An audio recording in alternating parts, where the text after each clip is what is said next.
성경 봉독하겠습니다. 마가복음 3장 20절에서 35절까지입니다. 주보 뒷면에도 나와 있습니다. 제가 봉독해 올리겠습니다. 집에 들어가시니 무리가 다시 모임으로 식사할 겨를도 없는지라 예수의 친족들이 듣고 그를 붙들러 나오니 이는 그가 미쳤다 하밀러라. 예루살렘에서 내려온 서기관들은 그가 바알세불이 집혔다 하며 또 귀신의 왕을 힘입어 귀신을 쫓아낸다 하니 예수께서 그들을 불러다가 비유로 말씀하시되 사탄이 어찌 사탄을 쫓아낼 수 있느냐. 또 만일 나라가 스스로 분쟁하면 그 나라가 설 수 없고 만일 집이 스스로 분쟁하면 그 집이 설 수 없고 만일 사탄이 자기를 거슬러 일어나 분쟁하면 설 수 없고 망하느니라. 사람이 먼저 강한 자를 결박하지 않고는 그 강한 자의 집에 들어가 세간을 강탈하지 못하리니 결박한 후에야 그 집을 강탈하리라. 내가 진실로 너희에게 이르노니 사람의 모든 죄와 모든 모독하는 일은 사하심을 얻되 누구든지 성령을 모독하는 자는 영원히 사하심을 얻지 못하고 영원한 죄가 되느니라 하시니 이는 그들이 말하기를 더러운 귀신이 들렸다 하미르라. 그때에 예수의 어머니와 동생들이 와서 밖에 서서 사람을 보내어 예수를 부르니 무리가 예수를 둘러 앉았다가 여짜오되 보소서 당신의 어머니와 동생들과 누이들이 밖에서 찾나이다. 대답하시되 누가 내 어머니며 동생들이냐 하시고 둘러 앉은 자들을 보시며 이르시되 내 어머니와 내 동생들을 보라. 누구든지 하나님의 뜻대로 행하는 자가 내 형제요 자매요 어머니이니라. 우리에게 주시는 하나님 말씀입니다. 성가대 찬양 은혜 많이 받았습니다. 감사합니다. 어떤 목사님의 설교에 나온 예화입니다.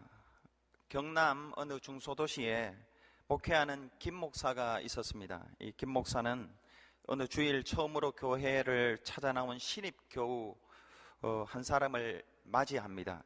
참 잘 오셨습니다. 앞으로 계속해서 교회 출석 잘 하시고 예수 믿으시고 또 세례 받으시면 집사도 줍니다. 그러니 열심히 교회에 나오세요. 그 신입 교인은 김 목사의 말을 교회에 열심히 출석하면 집을 사주겠다는 말로 잘못 알아들었던 것입니다. 그래서 아니 목사님 그게 정말입니까? 집 사줍니까? 그럼요, 목사가 거짓말 하겠습니까? 가난했던 이 신입 교인은 집이 없어 남의 집에 전세 들어 살았기 때문에 이 김 목사의 말에 감동을 받아서 열심히 교회를 출석했습니다. 1년이 지나서 학습 세례 받고 3년이 되던 신년 초에 이 신입 교인은 서리 집사로 드디어 임명을 받습니다. 그의 가을이 되었습니다. 그 집사는 목사를 초청하여 예배를 드리고 싶다고 합니다. 전세방을 면하고 자기 집을 구하게 되어 이사했기 때문입니다. 이사 감사 예배를 드린 후에 이 집사는 목사와 여러 교우들 앞에서 고백할 것이 있다고 이렇게 고백합니다. 목사님, 제가 처음에 교회에 나왔을 때 예수 잘 믿으면 집 사주신다고 해서 열심히 교회를 다녔는데 목사님이 집 사주신 뒤로 진짜로 집을 샀습니다. 하나님께 감사드립니다. 이렇게 했다고 합니다. 요즘 이런 예화 들어도 그냥 웃기만 하고 별로 감동이나 도전받는 분들이 별로 없는 것 같습니다. 예수님 믿는다고 뭐 누가 집을 사주나 집이 생기나. 나는 지금 30년째 렌트 사는데 렌트 신세를 면치 못하고 있는데 이렇게 하시는 분들이 있습니다. 근데 그게 정말 예수님 믿으면 좋은 일이 안 생깁니까? 정말입니까? 제가 무슨 질문하는지 지금 예수님 믿으면 좋은 일이 안 생깁니까? 생깁니까? 생기죠. 예.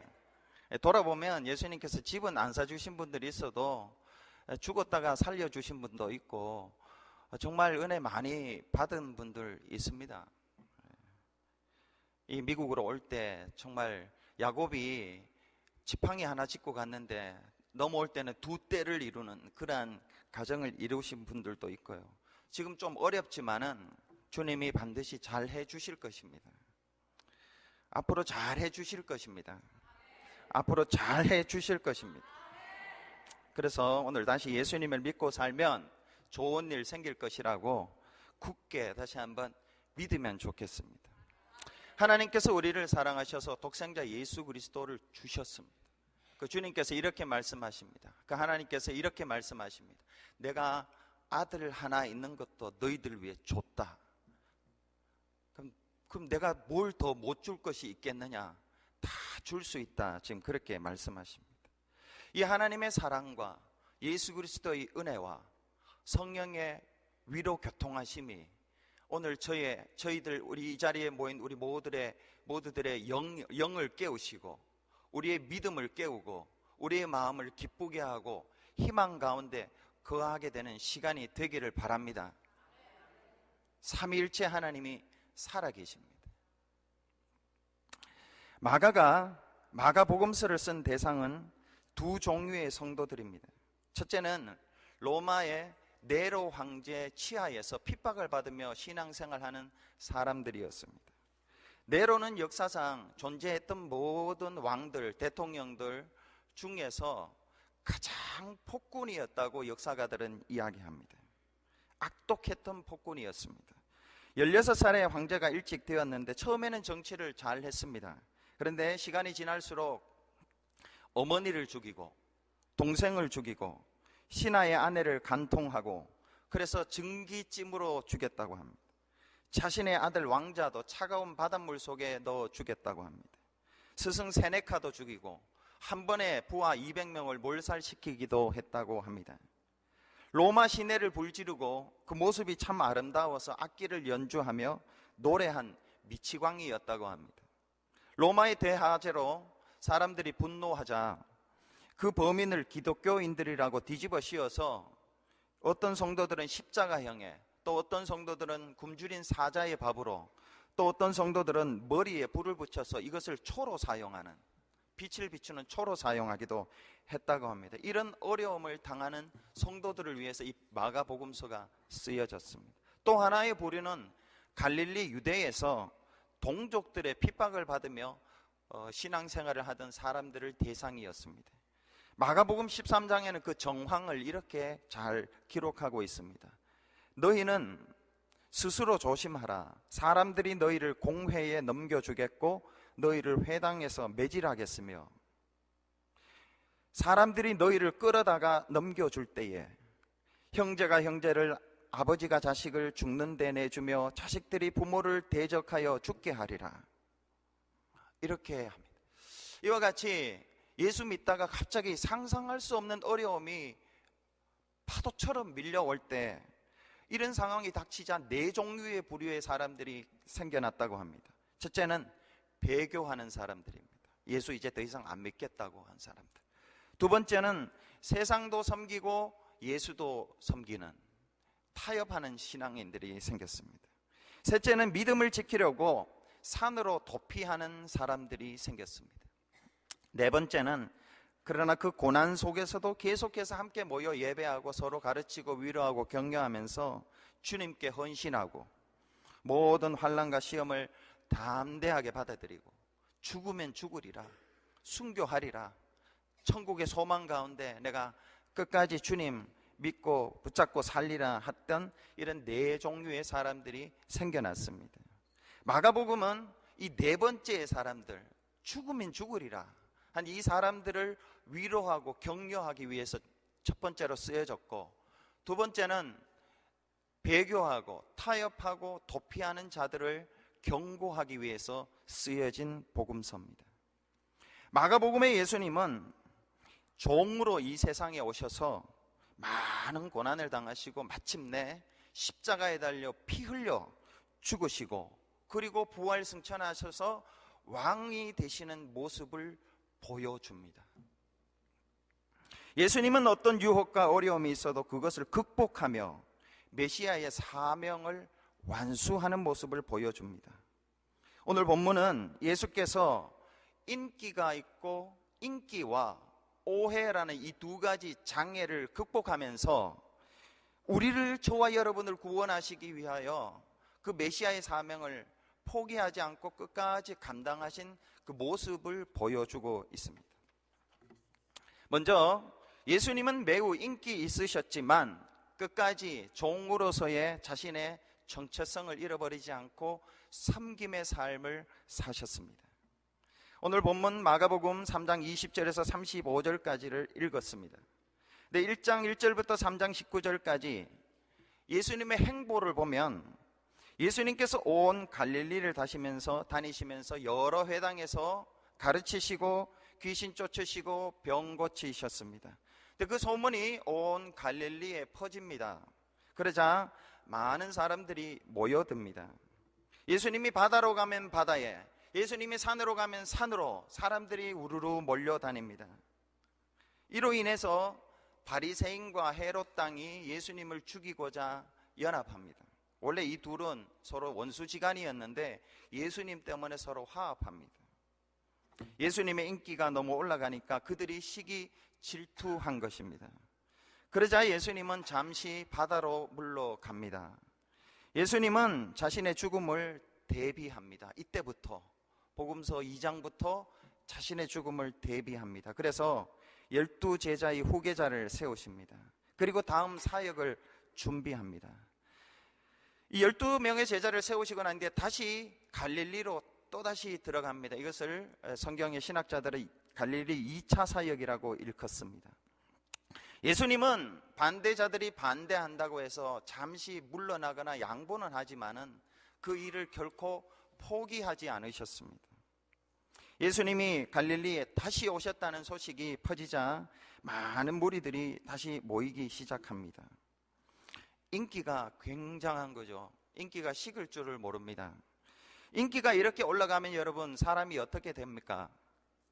대표적인 특징이 섬김을 하다가 인기가 올라가면 섬김을 받으려고 하죠. 내가 이런 사람이라고 인정해달라고 목이 꼿꼿해지기 시작합니다. 왕처럼 군림하려고 합니다. 어렵고 힘들 때는 겸손합니다. 낮아집니다. 모든 사람을 잘 섬기는데 인기가 높아지고 권세가 있어지면 사람이 변합니다. 이 담을 넘지 못해서 대부분의 사람들이 크게는 되지만 강하지를 못하고 또 부하게는 될 수 있지만은 귀함이 없습니다. 수성이 안 됩니다. 높아졌는데 수성이 안 됩니다. 겸손하지 못해서 그렇습니다. 그런데 예수님은 이렇게 인기가 하늘 높은 줄 모르고 오르고 있을 때 무엇을 하셨는가? 20절은 이렇게 기록하고 있습니다. 집에 들어가시니 무리가 다시 모임으로 식사할 겨를도 없는지라. 집에 들어가셨는데 예수님을 중심으로 많은 무리들이 모입니다. 그래서 예수님이 식사할 겨를이 없으셨다고 합니다. 이유는 종으로 온 무리들을 섬기기 위해서였습니다. 아픈 사람 고쳐주시고 귀신 들린 사람 쫓으시고 고통받는 사람 위로하시고 한 사람 한 사람을 그렇게 보살피시기 위하여 그러셨던 것입니다. 예수님은 우리가 알듯이 이미 12명의 제자를 세우셨습니다. 그렇다면 12명의 제자들 이 조직을 움직여도 됐습니다. 그들에게 맡기고 내 하는 일들 좀 해라 하면서 잠시 시간 내서 식사를 할 수도 있었지 않을까요? 예수님은 많은 병자들을 고쳐주셨습니다. 귀신들 쫓으셨습니다. 그들이 따라왔습니다. 그들에게 볼런티어로 내가 잠시 식사할 동안 좀 자원봉사자로 일하라고 맡기셨을 수도 있었습니다. 그러나 예수님은 그러지 않으시고 식사할 겨를 없이 섬기셨습니다. 마가복음 10장 45절이 마가복음에서 가장 중요한 구절인데 이렇게 기록하고 있습니다. 인자에 온 것은 섬김을 받으려 함이 아니라 도리어 섬기려 하고 자기 목숨을 많은 사람의 대속물로 주려 함이라. 이 식사할 겨를 없이 섬기신 예수님의 모습이 바로 저와 여러분의 그리스도요 메시아입니다. 예수 믿은 후에 나만 식사할 겨를이 없었던 것이 아니었습니다. 교회를 다니면서 나만 식사할 겨를이 없었던 것이 아닙니다. 성도들을 섬기면서 교회를 봉사하면서 나만 식사할 겨를이 없었던 것이 아닙니다. 사실 우리는 식사하잖아요. 못하면 모든 행사를 끝나고도 회식이라도 하고 하지 않습니까? 왜 안 먹었다고 입을 딱딱. 우리 어쨌든지 우리는 식사를 합니다. 그런데 마가복음에 보면 예수님이 그 이후로 식사하셨다는 기록이 없습니다. 그 예수님이 식사하지 못하시고 그 겨를이 없었기 때문에 저와 여러분이 식사할 수 있는 것입니다. 식사할 겨를이 없으신 예수님이 여러분과 지금 함께 하십니다. 이분이 메시아입니다.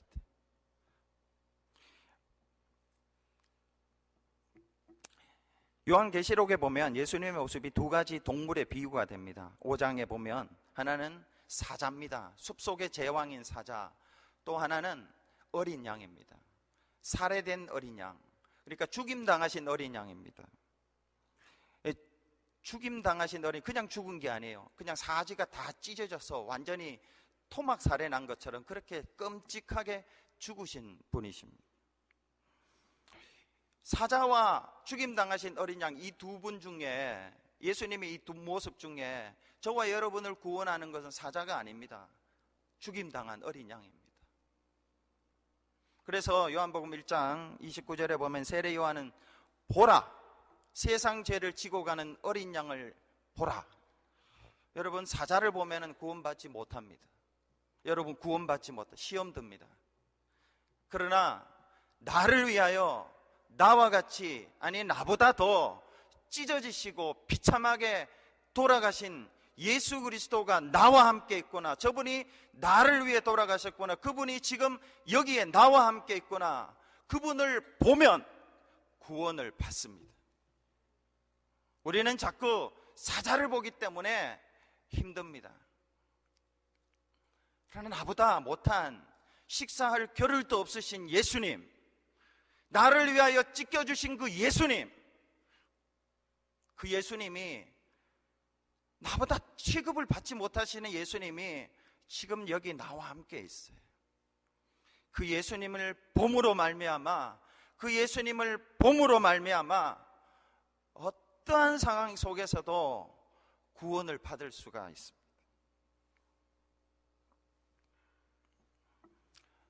두 번째로 예수님은 오해를 받음에도 불구하고 하나님의 뜻을 이룸에 포기가 없으신 분이셨습니다. 일본에 MK 회사라는 회사가 있습니다. 들으신 분들 있으실 것입니다. 이 회사는 1960년 한국인 유봉식 회장과 부회장 유태식 회장, 이 형제분이 세운 회사입니다. 교토에 세운 택시 회사입니다. 1995년에 미국 타임즈가 선정한 세계 최고의 서비스 기업으로 뽑혔다고 합니다. 세계의 많은 대통령들이 일본을 방문하면 이 회사의 차를 전용으로 사용했다고 합니다. 일본 천황도 공식 행사 때는 이 회사 차를 사용했다고 합니다. 그래서 세계적으로 유명해졌습니다. 이렇게 된 것은 그 부회장 유태식 장로님이 처음부터 끝까지 이 회사를 시작할 때부터 끝까지, 지금도 철저하게 기독교의 섬김의 정신 위에서 운영했기 때문이라고 합니다. 대접받고 싶으면 대접하라. 손님에게 정말 과할 정도로 친절을 베풀었고, 기사들에게는 월급이 파일럿 수준으로 그렇게 대접했다고 합니다. 회사 초창기부터 직원들의 집을 건축해 줬다고 합니다. 자기 집 말고 직원들의, 기사의 집을 먼저 건축해 줬고, 회사의 이익이 들어오면 먼저 기사들에게 배분해 줬다고 합니다.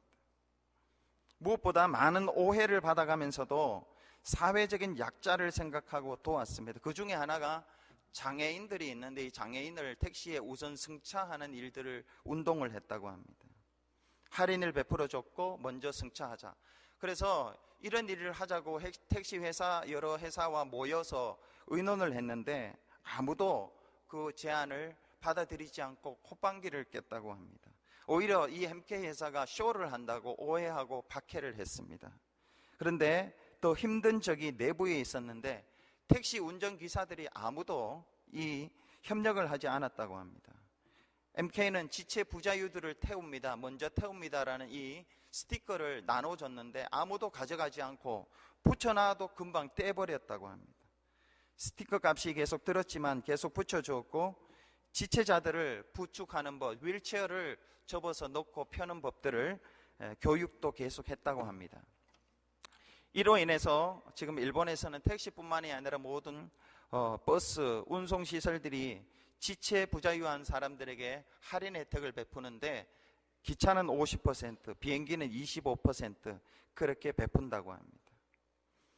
교토에서 처음에 10대의 택시로 시작했는데 지금은 8개의 도시에 진출해서 총 2,000대를 보유하고 총 4,000명의 직원이 근무하고 200대 1의 회사에 들어가고 싶은 대학을 졸업한 사람들이 이 회사에 들어가고 싶은 경쟁률이 200대 1이라고 합니다.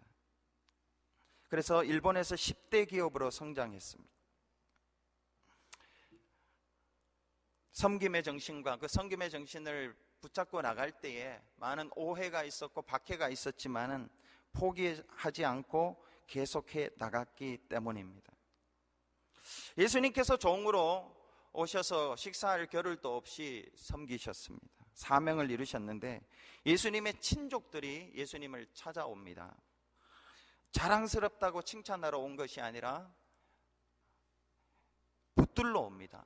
왜냐하면 미쳤다고, 예수님이 미쳤다는 소문을 들었기 때문입니다. 오해였죠. 예수님은 이 친속들이 붙들러 온 것에 대해서 아무 반응을 하지 않으셨습니다. 반응했다는 기록이 없습니다. 한마디 없습니다. 침묵했습니다. 좋은 일 하다가 미쳤다고 오해를 받으면 마음에 섭섭함이 있고 속상함이 있을 텐데 예수님은 이런 것에 대해서 즉각적인 반응을 보이지 않으셨습니다. 그때 마침 예루살렘에서 내려온 서기관들이 있었습니다. 예수님을 향해서 귀신이 들렸다고, 바알세불을 짚었다고, 그래서 귀신 들려서 귀신을 쫓아냈다고 이렇게 예수님을 오해를 넘어서 박해하고 매도를 했습니다. 예수님의 인기가 하늘을 찌르니까 시기하고 질투한 것이죠. 친속들이 미쳤다고 할 때는 아무 반응 없으시다가 지금 예루살렘에서 내려온 서기관들이 이런 소문을 내고 매도하고 박해하니까 예수님이 이렇게 말씀하셨습니다. 사탄이 사탄을 쫓아낼 수 있느냐? 만일 나라가 스스로 분쟁하면 그 나라가 설 수 없고, 만일 집이 스스로 분쟁하면 그 집이 설 수 없다.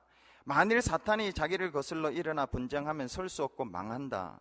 내가 진실로 너희에게 이르는데 사람의 모든 죄와 모든 모독하는 말은 사함을 받을 수 있지만 성령을 모독하는 죄는 영원히 사하심을 얻지 못하고 영원한 죄가 된다. 이렇게 말씀하셨습니다. 예수께서 서기관들에게 이렇게 반응하신 것은 그 서기관들에게 심판하는 것이 아니라 마지막으로 회개할 기회를 줬습니다. 그들을 불쌍히 여기신 것입니다. 성령을 해방하지 말고 지금 회개하고 예수 믿으라는 것이죠. 그러면 사함을 받는다는 것입니다. 이때 예수님의 어머니와 동생들이 예수님을 찾아옵니다. 사람을 보내서 예수님을 부릅니다. 미쳤다, 귀신 들렸다는 소리를 듣고 어머니가 참을 수 없는 거죠.